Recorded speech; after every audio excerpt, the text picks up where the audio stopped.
እንኳን አንቺ በገዛጅሽ ራስሽን አጣፍታሽ ታመሽ ሞታሽ ራሱ አንቺ በሞት ራይዘሽ ላይ ቆሞ ነው ማንና አገባለሁ ብሎ የሚያስበው። የእናትሽ ልጅ መሰለሽ እንዴ? የእናትሽ ልጅ መስልሻል?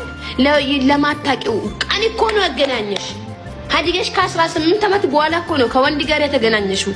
አብራሽ ነው እንደ ተወለድሽው። አንቺ ወንዱን ያገኘሽው እኮ ከ18 ዓመት በኋላ ነው ሀቢብቴ። ዋታፔን የትኛው ወንድ ብለሽ ነው ራስሽን የምታጠፊ? አያደርገውና ልጅሽ ሞቶ ለልጅሽ ራስሽን ብታጠፊ ማንም ያዝንልሻል። ለምን? ከወዲሽ ስለወጣ ልጅሽን ስላጣሽ ልጅሽ ነው የሞተብሽ። ራስሽን ብታጠፊ ትንሽ እንኳን ኦኬ ይመስላል።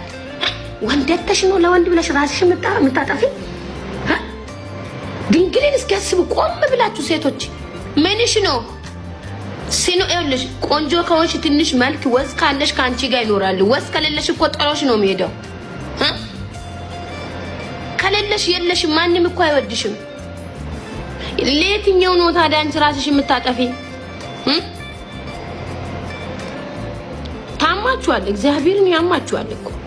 ራሳችሁን አታጥፉ፣ አትሙቱ። እኔ ብዙ ጊዜ ነግራችኋለሁ።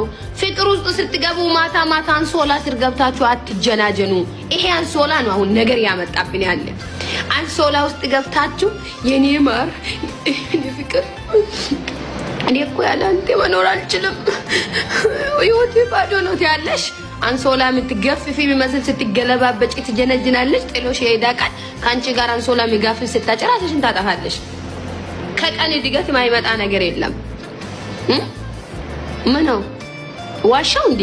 ጋይስ እስኪ ኮሜንተሮችን የ204 ሰዎች አላችሁ። ዋሽቻለሁ? ማርያምን እውነቴን እኮ ነው የምላችሁ። ይሄድ ማንም ሰው መንገዱን ጨርቅ ያርግለት፣ ራስሽን አታጥፊ። ኑር ይኸውልሽ፣ እናትሽ አልኩሽ እኮ 9 ወር ተሸክመሽ የወለደችሽ እናትሽ አንቺ ድብን ስትይ ልጆች ስላሏት የሞተን ትተሽ ያለውን እያየሽ ተጽናኒ ትባላለች። ከ3 ሳምንት ከ2 ሳምንት በኋላ አዘል ልብሷን ታወልቃለች። አፈር የቀመሽው ራስሽ ነሽ። የሞሱ የጠፋሽው ራስሽ ነሽ።